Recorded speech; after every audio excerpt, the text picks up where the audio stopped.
R.E.T.I.N.A. 2020 has been one strange year, with the world grinding to a halt due to the global pandemic and many other events making things even more surreal. In the video game industry, this has been no different, with Resident Evil Village being announced, The Last of Us 2 polarising fans and critics alike, and to top it off, Capcom would release their second remake within the last few years, Resident Evil 3. The tone of the game shifted from Resident Evil 2's remake with its use of live-action FMV opening, more focus on action, the return of quick-time events, and introduction of new creatures and themes to expand on the original game.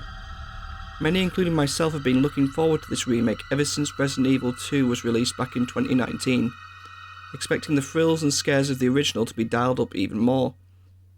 We did get some improvements and expansions that were great, like a longer time spent in the hospital, the use of the sewers, and the links to Resident Evil 2 to explain plot and world-building moments that were not covered in the previous game. But like Resident Evil 2, 3 had some issues that were not solved, and could have made 3 an even bigger success than 2. So what went wrong? To understand what exactly has gone wrong with Resident Evil 3 Remake, we need to look at not only the remake, but the original PS1 game as well, and also the Resident Evil Resistance online game which was bundled with the remake, which has been one of the more common reasons cited for Resident Evil 3's overall lack of content and quality. From what I have seen of fan discussion and reviews, Resistance has taken some of the blame for Resident Evil 3 Remake for not being as good as it should be. But to be fair, this isn't exactly true. Capcom would be splitting their time between both games, but Resistance did have Neobard's Entertainment on board to work on it, meaning Capcom could still focus on Resident Evil 3 Remake without favouring one over the other too much, along with K2 Inc., Redworks and M2 mainly heading up the development, with Capcom supervising. Resistance itself would prove to be fairly popular, being an almost spiritual successor to Outbreak Files from the PS2, and we can't really blame Resistance for being the main reason for the problems with Resident Evil 3 Remake. Resident Evil 3 was never meant to be an overly long game. The original took me on average about 5 hours to complete my first go at the main story. And if you're trying to unlock everything from the extra weapons from Mercenary Mode and the epilogue stories, it would require another 8 playthroughs of the campaign, and depending on player skill, 10 plus playthroughs of Mercenaries Mode to unlock all infinite ammo weapons. For the average player, it takes about over 30 hours to 100%. Now come the remake, the main story again would take me just about 4 hours on the first go, while trying to 100% complete it would take me just under 23 hours. Now the main story is almost an hour shorter, but we need to take into account that the controls and pacing will have been a big factor, along with some areas and puzzles being cut down. It's also quicker to 100% the game due to the lack of epilogues to unlock, or extra modes like Mercenaries, but it does force you to replay the campaign several times to unlock everything via achievements. For the hardcore gamers and speedrunners, it will take a short amount of time to complete, hence the fan backlash to the game being so short compared to the original and other Resident Evil titles. But the short time to complete the game would not be the only problem, or its biggest. When Resident Evil 4 came about, it brought with it several changes that we still see to this day, such as the over-shoulder perspective, more focus on action, and use of quick-time events. When Resident Evil 2 Remake came out, we kept the camera and some of the action, but with more of the horror elements returning that were brought back from Resident Evil 7 Biohazard and Resident Evil 8 Village. Then we got Resident Evil 3 Remake and we saw the return of more action and quick-time events. The former was expected due to the quick and harsh actions of the Nemesis, but the latter wasn't something that was really in the original. Well, not in the same form. In the original we had live selection, which gave us a cutscene to make a gameplay or plot-changing decision, or through an action could cause a third option to take place with your character potentially losing some health. This would give 3 a fluid experience that felt ever-changing and didn't feel the same on each run. Even changing the order you visit the petrol station, electrical substation, pharmacy, restaurant, or news office would dramatically affect how Nemesis would spawn or change cutscenes altogether. A bit like some of the choices in the first game and the scenarios in the second. But when the remake happened, live selection was gone, and in its place were basic QuickTime events. To say these are simple is an understatement. I could turn off the screen prompts, and give the controller to my partner, and we would still survive every time. Also, failure of the QuickTime events would just result in an insta-death moment, rather than an alternate story or event. There are two big problems with this.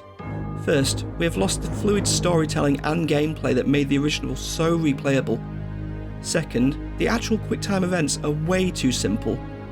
I've had more trouble with the first QuickTime events in the original God of War trilogy, and they are just usually the same button being pressed 3 to 4 times just to get used to timings. If you're going to put QuickTime events in, at least make it a progressive challenge. To top it off, puzzles were insanely simple to solve, with no challenge to them and no alterations depending upon the difficulty selected. It's almost like fan intelligence was being insulted with this instalment. Thankfully, Village did give us some puzzles that were more vexing, and we can only hope the simple ones we got in 3 were just a one-off.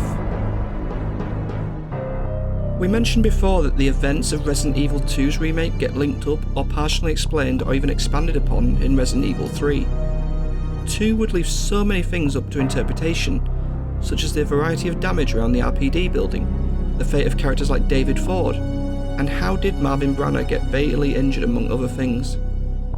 Kendo's cameo in 3 felt more like a little mini Easter egg, and an opportunity to shoehorn Jill's letter into the previous game as a way to link things together, which was a nice touch. That and Carlos exploring the RPD and his destruction of the shower room dividing wall was done well.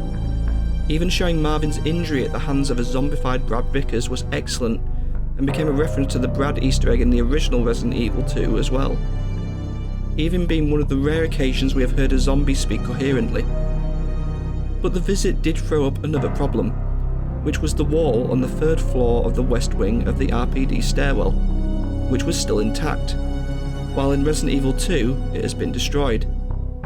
It will have happened between Carlos leaving the RPD and Leon or Claire arriving, but this still throws the question up of what caused it, but we can only theorise as to what caused that wall to collapse.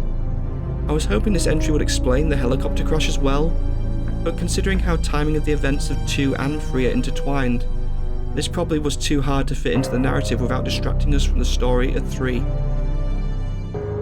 In the original game, Brad Vickers would play an important role, with him warning Jill about the Nemesis creature hunting STARS members, with him being killed in front of Jill just outside the RPD by Nemesis. The remake rolls around and we get a phone call from Brad just seconds before Nemesis attacks Jill in her apartment. Then after escaping, Jill runs into Brad in the streets, and after he is bitten at Jack's bar, he tells Jill to leave him so she can escape, giving Brad a final grand selfless gesture to help Jill to make up for his cowardice during the Spencer Mansion incident. It was quoted by the devs that Brad would have a bigger role, which was slightly true. He did get to save Jill's life, but his iconic death at the hands of Nemesis was scrapped altogether, and having him be the one to infect Marvin was a nice touch, along with Marvin's warning about not hesitating having much more weight to it. But saying he had a larger role is pushing it. It would be more accurate to say he was more integral to the stories of 2 and 3, but it felt like he could have survived a little bit longer than just barely 5 minutes. Many of us will remember fondly the park, clock tower, Dead Factory, and the uptown-downtown areas of the city. The main city areas would give you free rein to visit particular sites in whatever order you wanted, while trying to avoid Nemesis. The clock tower would have some great puzzles and iconic scenery, and the park would have the eerie atmosphere with the graveyard and the Gravedigger boss fight.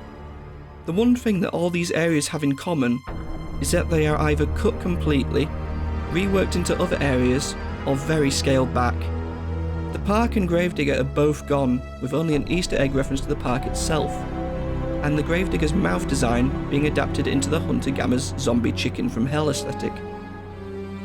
The clock tower relegated to an exterior-only boss fight, and the overall city areas being scaled back to only 3 to 5 streets, with the electrical substation being the only real area you get to explore, minus the underground railway control station, toy shop, supermarket, Moon's Donuts, and the pharmacy among other minor areas.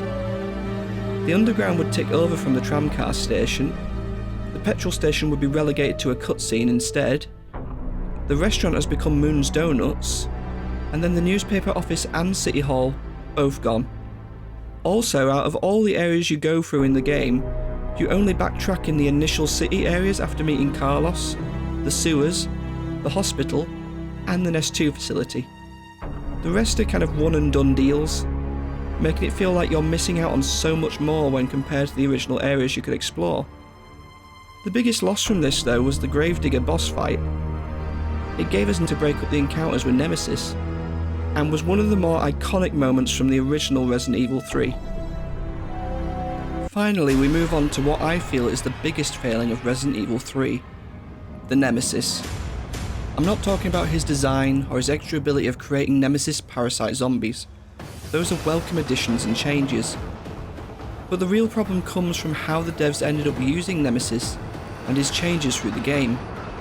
In the original, we got teased with Nemesis in the opening FMV before the main menu, and the warning from Brad at Jack's bar before our first encounter outside the RPD.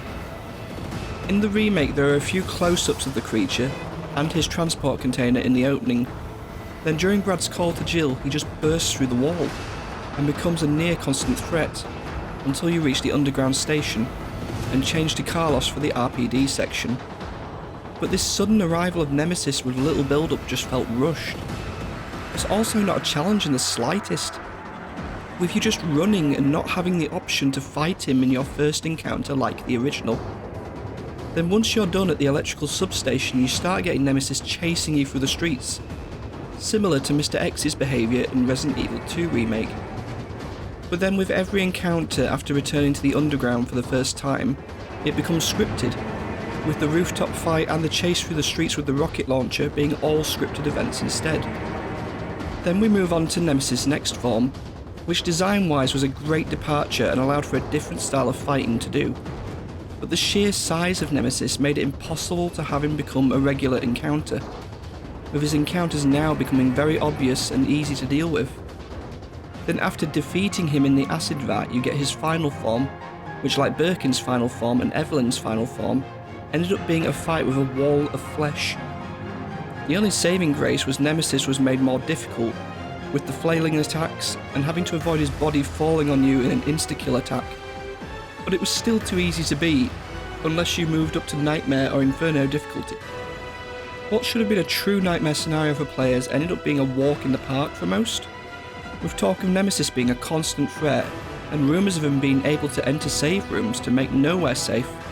This should have been a much more fear-inducing and stressful enemy than Mr. X. But sadly, Nemesis never reached his full potential. Whether down to a lack of time or technical difficulties, we may never know. But this would make Resident Evil Remake a disappointment for some, and cast doubts on Capcom remaking other titles without tarnishing their legacy. Thank you for watching. If you enjoyed this video, a like would be very welcome. Also, please do subscribe and ring the bell to keep up to date with new Resident Evil content. And please do comment with your thoughts on the Resident Evil 3 remake below. Thank you, Rezzers, stay safe, and I'll see you all again soon.